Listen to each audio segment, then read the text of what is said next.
నమో వెంకటేశాయ ఓం నమో వెంకటేశాయ.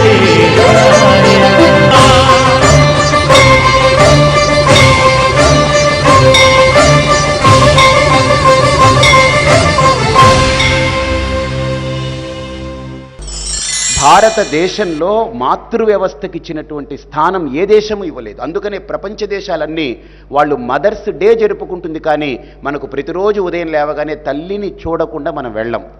గరికపాటి నరసింహారావు గారు కానీ ఇక్కడ కొంతమంది కూర్చున్న వాళ్ళని కానీ ప్రత్యేకించి నేను గరికపాటి వారిని అభినందించేది ఏంటంటే, ఆయన ఏ సభకు వెళ్ళినా మొట్టమొదట అమ్మకు మొక్కేద, చదువులమ్మకు మొక్కేదా అని మొదలు పెడతారు. ఆయన అంటే ముందు వాళ్ళ తల్లికి నమస్కరిస్తారు. ఆయనే కాదు, ఇక్కడున్న ప్రతి వ్యక్తి బాధపడితే ముందు ఆ బాధలో వ్యక్తమయ్యే రెండే అక్షరాలు అమ్మా అని అరుచుకుంటాం, ఏడుస్తాం. పుట్టేటప్పుడు ఏడిచాం, చచ్చేదాకా ఏడుస్తాం. చనిపోయేటప్పుడు మాట రాదు కాబట్టి బ్రతికున్నంత వరకు ఆ అమ్మని చల్లగా చూసుకునేటువంటి బాధ్యత మనందరి మీద ఉంది. కాబట్టి ఆ వకుళామాత ఆలయాన్ని ఈరోజు మీరందరూ చూస్తే నిరాదరణకు గురైంది. పూర్తిగా తొలగించాలనేటువంటి ఒక పెద్ద భావాలు కూడా అక్కడ ప్రజ్వరిల్లాయి. ఈరోజు వెళితే నాకు అర్థమైంది మనం ఎంత స్థాయిలో ఉన్నాం. ధర్మో రక్షతి రక్షితః అని మనందరం ప్రగల్భాలు పలుక్కుంటున్నామేమో, నిజంగా మనం చెయ్యట్లేదేమో, మనందరం పేపర్ టైగర్స్ అయిపోయామేమో. బాగా పుస్తకాలు రాసేస్తున్నాం, వ్యాసంగాలు రాసేస్తున్నాం, మాటలు మాట్లాడేస్తున్నాం, ప్రవచనాలు ఇచ్చేస్తున్నాం, అందరూ చప్పట్లు కొట్టేస్తున్నారు. కానీ నేను ఈరోజు వెళ్ళి చూసిన తర్వాత ఈ కాగితాల్లో రాసిన దానికి, గ్రంథాలు రాసిన దానికి, ప్రవచనాలు ఇచ్చిన దానికి అసలు సార్థకత ఏంటనంటే మాతృ వ్యవస్థనే ఈరోజు మనం కూలదోసుకున్నటువంటి పరిస్థితి. కాబట్టి అటువంటి వ్యవస్థని మనం కాపాడుకోవాలి అని అంటే ప్రధానంగా ఈరోజు ప్రభుత్వం పట్ల మన వైఖరిని స్పష్టంగా చెప్పగలగాలి.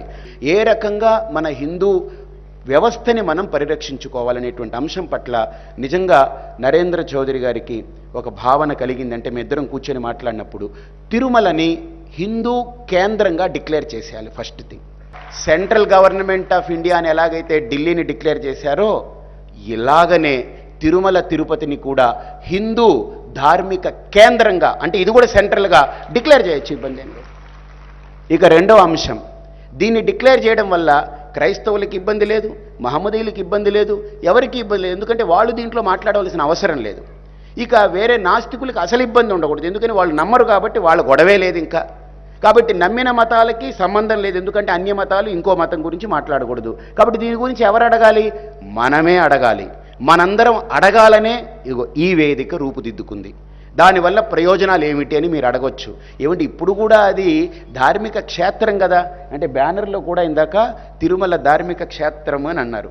క్షేత్రమే కదా, కేంద్రానికి క్షేత్రానికి తేడా ఏంటనంటే ప్రతిదీ క్షేత్రమే. అన్నవరం క్షేత్రమే, శ్రీశైలం క్షేత్రమే, ఈ దుర్గా మల్లేశ్వర స్వామి క్షేత్రమే. ఈ భారతదేశంలో అన్ని క్షేత్రాలే, కానీ ఈ క్షేత్రాలన్నిటికీ ఒక కేంద్రం కావాలి. ఎలాగంటే అసెంబ్లీ స్థానాలు రాష్ట్ర ప్రభుత్వాలన్నీ కలిపి ఎలాగైతే ఒక కేంద్ర ప్రభుత్వానికి అనుబంధమై ఉంటుందో, ఈ విధి విధానాలన్నీ కేంద్ర ప్రభుత్వం ఎలా డిక్లేర్ చేస్తుందో, అలాగనే అన్ని క్షేత్రాలకి కూడా శ్రీనివాసుడు కేంద్రమైతే హిందూ వ్యవస్థ బాగుపడుతుంది. ఈ తిరుమల తిరుపతి దేవస్థానానికి ఈరోజు ఒక జనాదరణ కానీ భక్తుల యొక్క సంఖ్య కానీ విశేషంగా పెరిగింది. ఇక్కడ 4722 చదరపు అడుగుల కిలోమీటర్ల విస్తీర్ణంతో ఈ తిరుమల తిరుపతిని బయోస్పియర్ జోన్ కింద డిక్లేర్ చేశారు. అంటే ఇక్కడ ఉన్నటువంటి భూమిని ఎవరు కూడా తొలచకూడదు, మైనింగ్ చేయకూడదు అని. అంటే సుమారుగా చెప్పాలంటే చిత్తూరు నుండి కడప వరకు, అంటే కడప అనేది స్వామికి తొలి గడప. అటువైపు ప్రాంతం వాళ్ళందరికీ అదొక గడప, అక్కడి నుంచే వచ్చేవారు. ఆ కొండ ప్రాంతాలన్నీ అలా తయారై ఉంటాయి. కాబట్టి కడప, చిత్తూరు ఈ మధ్య భాగం ఉన్నటువంటిది ఆయన యొక్క రాజ్యం ఇది. కాబట్టి ఆయన ఇక్కడ ఉన్నారు కాబట్టి ఈ రాజ్య పరిధిలో ఎవరూ కూడా వాళ్ళ స్వలాభం కోసమో, స్వార్థం కోసమో, వాళ్ళ ప్రయోజనం కోసమో కొండల్ని తొలచకూడదు అనేటువంటి కట్టుదిట్టమైనటువంటి ఒక చట్టం ఉంది. ఆ చట్టాన్ని ఈరోజు మనందరం కూడా పట్టించుకోకపోవడం వల్ల అన్ని మైనింగులు జరుగుతూ ఉన్నాయి. ఆ మైనింగుల భాగాల్లోనే వకుళామాత గుడి పూర్తిగా కుచించుకుపోయింది, క్రింద పడిపోయి అసలు నామరూపాలే లేకుండా పోయింది. ఒక అతను ప్రబుద్ధుడు నేను వెళితే నిలదీశాడు, అసలు ఇక్కడ వకుళామాత ఉందని మీకేమిటి ఆధారం అని అడిగాడు. ఎందుకనంటే అక్కడ పక్కనే ఒక చర్చి వాళ్ళు తయారైపోయారు. అక్కడ వాళ్ళు తాలూకా వ్యక్తిని పంపారు. నన్ను నిలదీస్తే అసలు నువ్వు ఈ స్థలంలో ఉన్నట్టుగా ప్రమాణం ఏమిటి, నువ్వు ఈ దేశస్థుడని ప్రమాణం ఏమిటి అని అడిగా నేను. కాబట్టి ప్రమాణాలు మన దగ్గర వాళ్ళు అడగవలసిన అవసరం లేదు, మనం వాళ్ళకి సమాధానాలు చెప్పవలసిన అవసరం అంతకంటే లేదు. ఆ దౌర్భాగ్య పరిస్థితిలో మనం లేం. అది వకుళామాత స్థానం, వకుళామాత క్షేత్రం. అక్కడ ఆవిడ బాగుంటే ఇక్కడ కొడుకు బాగుంటాడు. తల్లి కొడుకులిద్దరూ బాగుంటే మనందరం బాగుంటాం. ఆ తల్లిని అలా నిరాదరణకు గురి చేసే ఈరోజు ప్రభుత్వాల్లో కానీ ఎంత అస్థిమితత ఏర్పడింది. రాజకీయాల్లో అస్థిమితత, వ్యాపారాల్లో అస్థిమితత, భూములన్నీ కూడా అన్నీ భూమింగ్ పోయాయి. అందరూ ఆర్థికంగా దెబ్బతింటున్నారు. రైతులందరూ కూడా హీనానికి గురవుతున్నారు. ఇన్ని మారణాలు, ఇన్ని ఘోషలు వినిపిస్తున్నాయి. ఒక్క వకుళామాత ఆలయాన్ని నిర్మించండి, కొడుకు ఆనందిస్తాడు, మనందరం బాగుంటాం. ఇది సత్యం. అన్ని వ్యవస్థలు బాగుపడతాయి భారతదేశంలో. కాబట్టి ఆ తల్లి బాధపడుతుంటే కొడుకు ఆనందంగా ఉండడానికి మీరు పులిహారలు పెట్టినా, లడ్డూలు పెట్టినా, పరమాన్నం పెట్టినా ఆయన చేత్కరిస్తాడు. ఆయన ఖచ్చితం. తన తల్లి బాధపడుతూ ఉంటే, తన తల్లికి స్థానం లేకపోతే, తన ఓడిపోతే ఆ గుడి ఎందుకండి మనకు? తల్లి ఓడిని పోగొట్టుకుని ఆయన ఆ గుడిలో ఉంటాడు. ఆయన రోధిస్తూ ఉంటాడు, మా అమ్మ ఓడిపోయింది, నా ఓడిపోయింది, నా ఓడిపోయింది అని ఆయన బాధపడుతూ ఉంటాడు. కాబట్టి ఈరోజు మనందరం కూడా డిఫెన్స్లో పడిపోతున్నాం. ఒక హిందువుగా చెప్పుకునే దానికి కూడా భయపడిపోతున్నాం. భయపడకూడదు. హిందూ అని హిందూ దేశంలో ఇక్కడ చెప్పుకోకపోతే మీరు దుబాయ్కి వెళ్ళి చెప్పుకుంటారా? నిజంగా నాకు మన స్వాతంత్ర ఆగస్టు 15 ఈ మన ప్రైమ్ మినిస్టర్ గారి స్పీచ్ విన్నా నేను. చాలా బాగుంది. ఆఖరిన ఆయన ఒక్క మాట అన్నారు, దానికి నేను కూడా ఆ టీవీ ముందు లేచి సెల్యూట్ చేశాను. జై హింద్ అన్నాడు ఆయన. Hats off. ఇప్పటికీ మన సంస్కృతి అది. నేను కూడా లేచి టీవీ ముందు సెల్యూట్ చేశాను. కాబట్టి ఒక ప్రధానమంత్రి కానీ, ఒక ప్రెసిడెంట్ కానీ, లేకపోతే ముఖ్యమంత్రులు కానీ, నాయకులు కానీ, పాలకులు కానీ, అధికార యంత్రాంగం కానీ, ప్రజలు కానీ, భక్తులు కానీ, సేవకులు కానీ అందరూ కూడా గొంతు చించుకుని అరిచేది ఈ భారతదేశంలో జై హింద్ అని. అంటే ఇది హిందూ దేశం, హిందూ స్థానం. ఇది అక్కడ స్థానంలో మనం హిందువులమని చెప్పుకోలేకపోతే ఇంకెక్కడికి వెళ్ళి మనం చెప్పుకుంటాం? కాబట్టి మనం దౌర్భాగ్యంగా మనం ఫీల్ అవ్వకూడదు, హిందువులుగా మనం చెప్పుకోవాలి. అందుకోసరంగా ఈ హిందూ వ్యవస్థ ఒక పటిష్టమైనటువంటి ప్రణాళికాబద్ధంగా ఉండడానికి తిరుమల తిరుపతిని ఒక కేంద్రంగా, ధార్మిక కేంద్రంగా, హిందూ కేంద్రంగా ప్రకటించడంలో కొన్ని అంశాలు మనం లేవనెత్తచ్చు. దానివల్ల ఏంటంటే ప్రధానంగా ఈరోజు హిందూ వ్యవస్థకి ఒక ధార్మిక మండలి కావాలి. ఆ ధార్మిక మండలి ఎటువంటిది అయి ఉండాలి అని అంటే, ఒక రిటైర్డ్ ఐఏఎస్ కానీ, ఒక రిటైర్డ్ ఐపీఎస్ కానీ, ఒక రిటైర్డ్ మెజిస్ట్రేట్ కానీ, ఒక పొలిటీషియన్ కానీ, ఇలాగ ప్రతి విభాగాల్లో హిందూ భావజాలము, హిందుత్వం పట్ల సరైన అవగాహన, హిందూ శాస్త్రాల పట్ల సరైనటువంటి భావుకత, హిందుత్వాన్ని పూర్తిగా పుణికిపుచ్చుకున్నటువంటి ఆ రూపాలు ఏవైతే ఉన్నాయో వాళ్ళందరూ కలిపి, సాధువులు, పండితులు వీళ్ళందరూ కలిపి ఒక ధార్మిక మండలి ఏర్పడితే, ఆ మండలి ఈ గవర్నమెంట్ కానీ, అధికార యంత్రాంగం కానీ, పాలక యంత్రాంగం కానీ వీటికి సమాంతరంగా అది పనిచేస్తూ ఉంటుంది. ఎందుకంటే ప్రభుత్వం 5 ఏళ్ళు ఉంటుంది. ఇప్పుడు ఈవో గారు 2 ఏళ్ళు ఉంటారు, మళ్ళీ మారుతారు. మళ్ళీ ఇంకో ఈవో వస్తారు, 2 ఏళ్ళు ఉంటారు, మారుతారు. ప్రభుత్వం 5 ఏళ్ళు ఉంటుంది, మళ్ళీ వేరే ప్రభుత్వం రావచ్చు, ఈ ప్రభుత్వం కొనసాగొచ్చు. కాబట్టి ప్రభుత్వాలు కానీ, అధికారులు కానీ మారుతూ ఉంటారు. కానీ హిందూ ధార్మిక మండలికి ఒక శాశ్వత ప్రాతిపదిక ఉంటుంది.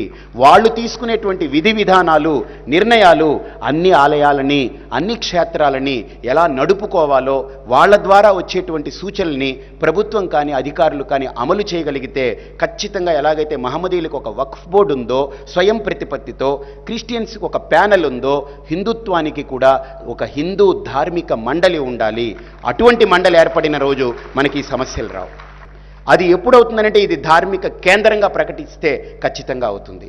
ఇక 3వ అంశం, ఆ ధార్మిక మండలి ద్వారా మనం ఒక నిర్ణయం తీసుకున్నప్పుడు ప్రధానంగా మన ఆంధ్ర రాష్ట్రంలో సుమారు 5,000 గ్రామాలు ఉన్నాయి. సుమారు అంటే ప్రతి జిల్లాకి ఒక 200 గ్రామాలు సగటున వేసుకుంటే 23 జిల్లాలకి సుమారు 5,000 గ్రామాలు ఖచ్చితంగా ఉంటాయి.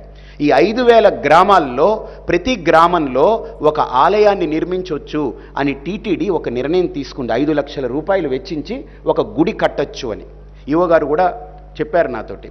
అయితే 5 లక్షల రూపాయలు అక్కడున్న స్థానికులకి ఇచ్చేసి గుడి కట్టుకోమంటే గుడి ఉండదు, ఇటుకరాయి కూడా ఉండదు.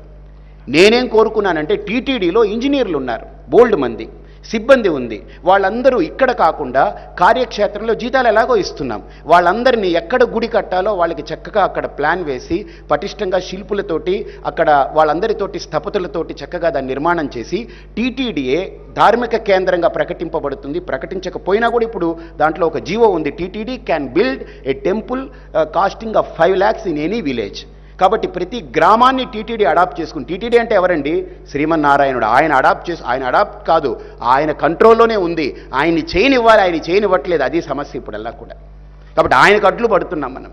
కాబట్టి అటువంటి గ్రామాలను అడాప్ట్ చేసుకుని ఒక ఆలయ నిర్మాణం జరిగితే 5 లక్షల రూపాయలు సుమారు ఖర్చు పెట్టి ఒక ఆలయం జరిగితే అక్కడ ఆ గ్రామంలో దళితుడు ఉంటే కనుక, లేకపోతే బీసీ ఉన్నా, మత్స్యకారులున్నా, ఎవరుంటే ఏ వర్గం ఉంటే ఆ వర్గంలో వాళ్ళకి అర్చకుల ట్రైనింగ్ ఇచ్చి వాళ్ళకి గౌరవ వేతనం కింద వాళ్ళ యొక్క జీవన భృతి కల్పించి ఆలయంలో సుమారు ఒక 3,000 రూపాయలు నెలకి వాళ్ళకి జీతంలా ఇచ్చి ధూపదీప నైవేద్యాలకి ఒక 500 రూపాయలు నెలకిస్తే అతను ఏమవుతాడు అనంటే, నా అనుభవం చెప్తున్నాను, అతను ఆ గ్రామాన్నంతా కూడా కాపాడుకుంటాడు. మత మార్పిళ్ళు అనేటువంటిది దగ్గరకు కూడా రానివ్వడు. ఎవరైనా ఒక బ్రాహ్మణుడు అవ్వచ్చు, ఒక వైశ్యుడు అవ్వచ్చు, ఒక క్షత్రియుడు అవ్వచ్చు, రెడ్డి అవ్వచ్చు, కమ్మవచ్చు, కాపవచ్చు, మాల మాదిగా ఏ వర్ణమైనా వర్ణాలకు అతీతంగా కులాలకు అతీతంగా ఆ దేవాలయాల్ని అక్కడ అర్చకుల్ని తయారు చేసి వదిలేస్తే ఖచ్చితంగా అక్కడ మత మార్పులు అనేటువంటివి జరగవు. మన ధర్మం సురక్షితంగా ఉంటుంది. మొట్టమొదటిది. ఇక రెండవ అంశం, ప్రతి జిల్లాకి మనకు 15 మంది ధర్మ ప్రచారకులు కావాలి. ఓసీ నుండి ఒక 5గురు, బీసీ నుండి ఒక 5గురు, ఎస్సీ నుండి ఒక 5గురు. ఇలా ఎలాగైతే ఇప్పుడు చట్టమే చేసిందో ఓసీ, బీసీ, ఎస్సీ అని, అదే చట్టాల్ని మనం ఫాలో అవుతాం. చట్టాలకు అతీతులం కాము. చట్టము తన పని తాను చేసుకుపోతుంది. అలాగని ఏం పని చేసుకుపోతుందనంటే హిందువులందరినీ పక్కన పెట్టేసింది చట్టం. అలాగనే చట్టం పెట్టదు. చట్టంలో ఉన్నవాళ్ళు, చట్టసభల్లో ఉన్నవాళ్ళు పెడుతున్నారు తప్ప చట్టం ఎప్పుడు పెట్టదు. కాబట్టి ఆ చట్టాన్ని పటిష్టం చేసి ఆ చట్టాన్ని కట్టుదిట్టంగా అమలు జరిగేలా చేసి ప్రతి జిల్లాకి ఒక 15 మంది ఫుల్ టైమర్స్ అంటే ధర్మ ప్రచారకుల్ని తయారు చేస్తే ఓసీల్లో ఒక 5గురు, బీసీల్లో ఒక 5గురు, ఎస్సీల్లో ఒక 5గురు తయారు చేసి ఒక్కొక్కళ్ళకి కనీస పక్షం ఒక 8,000 రూపాయలు గౌరవ వేతనం వాళ్ళకి ఇస్తే ప్రతి జిల్లాని వాళ్ళు ఖచ్చితంగా హిందూ జిల్లాలుగా ఖచ్చితంగా వాళ్ళు ప్రొటెక్ట్ చేసుకోగలరు. ఈరోజు మన వ్యవస్థలో మనం చూస్తే మనకు ప్రచారకులు లేరు. మొన్న నేను ఎన్టీవీలో కూర్చుని డిస్కస్ చేసిన, ఏటీవీలో డిస్కస్ చేసిన దళితవాడల నుంచి నాకు రిప్రజెంటేషన్ ఒకటే వస్తుంది, స్వామి మీరు పోరాడతారు, మీరు అడుగుతున్నారు, బాగుంది, మాకు మంచి చెప్పే అయ్యోర్లు ఎవరున్నారు? మాకు ఇదే మాట. మాకు మంచి చెప్పే అయ్యోర్లు ఎవరున్నారు? మాకు మంచి చెప్పేటువంటి స్వాములోర్లు ఎవరున్నారు? మాకు మంచి చెప్పే పండితులు ఎవరున్నారు? మాకు మంచిని చెప్పేటువంటి వ్యక్తులు ఎవరున్నారు? ఎవరు లేరు. కాబట్టి మాకు ప్రబోధకులు కావాలి. మాకు మా గురించి తెలియచెప్పాలి. ఈ ధార్మికమైనటువంటి విలువల్ని మాకు చెప్పాలి అని వాళ్ళ యొక్క ఆవేదనని నేను గుర్తించాను. కాబట్టి ఫుల్ టైమర్స్గా ప్రతి జిల్లాకి 15 మందిని కనుక మనం తీసుకోగలిగితే ఖచ్చితంగా అన్ని జిల్లాల నుంచి మనకు ఒక 300 మంది ఫుల్ టైమర్స్ పనిచేస్తారు. అది కూడా టీటీడీ భరించవచ్చు. వీటన్నిటి ఖర్చు నేను చూశాను, సుమారు ఏడాదికి 5 కోట్ల రూపాయలు అవుతుంది అంతే. 200 కోట్లు ధర్మ ప్రచారం చేయొచ్చని టీటీడీలో ఉంది. ఆ 200 కోట్లు నేను అడిగేది నాట్ ఈవెన్ 5% కూడా కాదు, 2% ఆర్ 1% ఎంతో పడుతుంది. 10% కూడా 5% అవుతుందేమో బహుశా.